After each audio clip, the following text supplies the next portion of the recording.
Hello! Welcome to Houselight Theatre Reviews. On stage right we have Alexander Wells, and on stage left we have Jenny Harrison, and we've just come back from seeing a show called Last Rites at Bristol Old Vic. Let's tell them about it, Alex. Yes.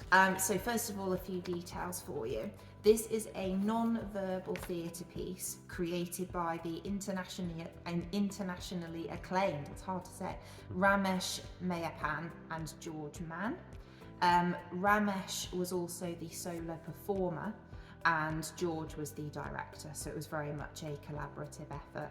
And yeah, there was no spoken word in this piece at all. It speaks in movement, visuals and rhythm.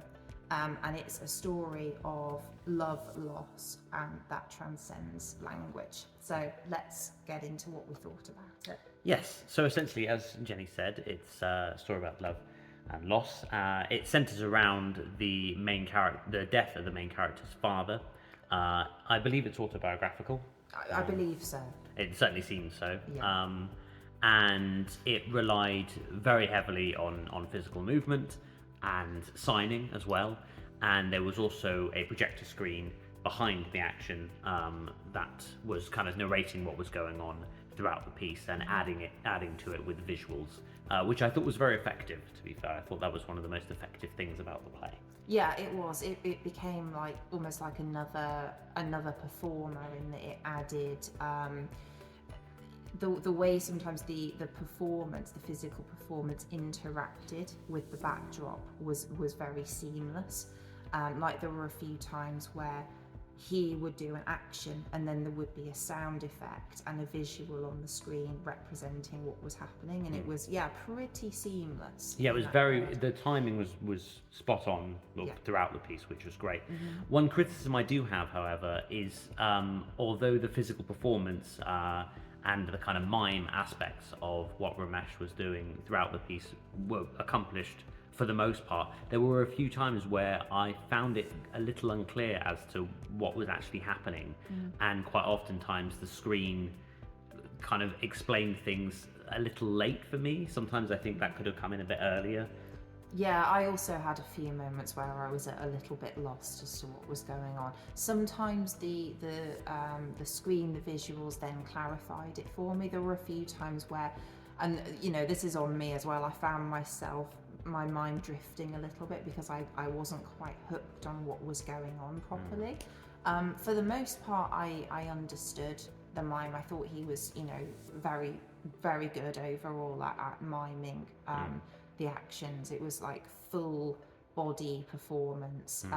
He would kind of multi-role in a way, where he would switch between being himself, his dad, and also at the very end his son, and he would manage to be all three people very distinctively, which was seamless and satisfying to watch. That was definitely one of the things that he did best, I think, throughout the piece was that multi-rolling aspect. Which was really good. It's a very loud piece. The audio design in it is it really takes advantage of being in the main house and the sound system within the main house. I think the piece could have worked in the West End studio as well, though. I think in terms of the scale of the productions that we've seen previously in the main house, I think this didn't need that grandiose scale that you get from the main house. It could have done well in the Western studio as well. Yeah, it was a very simplistic staging. It could work in either space for sure, but that's a very good point about the sound system because the sound design was vital for this. It was interesting in that it's advertised as obviously very accessible piece. It's a non-verbal performance. There were also BSL signed performances, and also it had subtitles on the screen if you don't know sign language. So it was very accessible if you're hard of hearing. The slight irony being is that your eyesight sometimes isn't the best. I'm partially sighted, so sometimes I struggle with we had good seats. We sat kind of in the middle, broadly speaking, in the middle, in the centre, and I think some of the visual stuff could have been a bit better, a bit clearer, perhaps. And then also for me, I'm very sensitive to loud sound. So I read on the website that there was going to be loud music and quite intense bass. So I just had my earplugs in throughout. So I had a kind of partial hearing experience, which for me actually worked really well because I was still able to fully access the performance, but it wasn't too loud for me. I think the purpose of it being really loud was so that people could feel the rhythm. Yeah, and I think also if anyone was there who had partial hearing, perhaps it would speak better. I have a deaf friend who, as many of you know, I DJ. He used to come to my gigs, and he would really enjoy how he would always ask me to turn the bass up. Because it was the bass that he could feel, so that makes sense. I think it made sense why they had the sound system as loud as they did. But yeah, it was quite intense. Yeah, I'm glad I had my earplugs with me. I might not have if I hadn't read the content warnings. Yeah, I mean, for me, my hearing's long gone. So.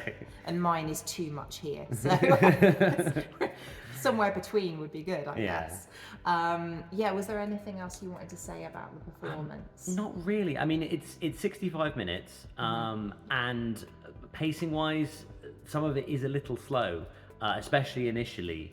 And yeah, I feel like it could have done with being just a little bit faster paced, just to be a bit more engaging, perhaps. But that's just personal criticism. It's not really.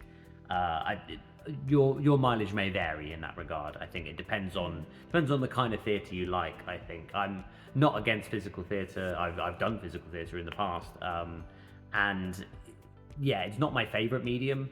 But this was a pretty decent play overall, I think. Yeah, it really does depend on personal taste a lot. I mean, you know, if you watched our last review, we've just come from seeing How to Win Against History, which is pretty polar opposite to what we just watched. Yeah, a very bombast, colourful, fast-paced piece. Yeah, but which speaks to the variety of work that you get at Bristol Old Vic. I mean, there's all sorts there, but yeah, it speaks to personal taste because, you know, I can see why creative choices were made. Like at the beginning, the sort of ritualistic aspect of a bit of the, you know, the process of him like basically like bathing his dad, right, with the like washing like out the cloth, and then, you know, he mimed it very, very well and it very realistically, and then it would trigger a memory, and then it would sort of go back and forth like that. And I think, you know, it happened like that for reasons, but it's not necessarily the most engaging piece if you are used to something a bit more fast-paced. That's my very diplomatic way of So, I mean, we spoke about this earlier. I think like 3 stars, 3 out of 5 stars for us personally. Yeah, I would give this 3 out of 5 stars. I really appreciate the piece. I think that it probably it is a lot more emotionally hard-hitting if you are of the deaf community, because I think that message about not being understood, not having someone bothering to learn sign language for you must hit really hard. And I think I saw some of the audience members quite emotional at the end, and I think also if you were raised Hindu as well, that probably would have resonated with you a bit more, because the actor Ramesh is Hindu, or was raised Hindu, so and there is quite a lot about that within the piece as well. But I mean, as a piece of deaf theatre, fantastic, but as a piece of theatre overall, not my favourite thing that we've seen. Yeah, we would give it a middle sort of 3 out of 5 stars for this one. You haven't got long to see it. It's only on until the 19th of July, so only 2 or 3 more days by the time this review's goes up. So yeah, do go and see it if this sounds of interest to you. It is like a really, really well acted, good piece of theatre. Not our favourite thing that we've seen personally, but still very good. Yeah, still worthwhile. Yeah, it's suitable for ages 14 plus as well. Main house. So yes. So as ever, please do like and subscribe. We're still a bit of a fledgling channel at the moment, and if you've had a chance to see the piece, then please comment below and let us know your thoughts. Yeah, we would love to hear them very, very much. And we'll be back again soon with another review. Don't know what yet. It'll be a surprise for us all. So yeah, see you there. Thank you so much. See you soon. Bye. Bye.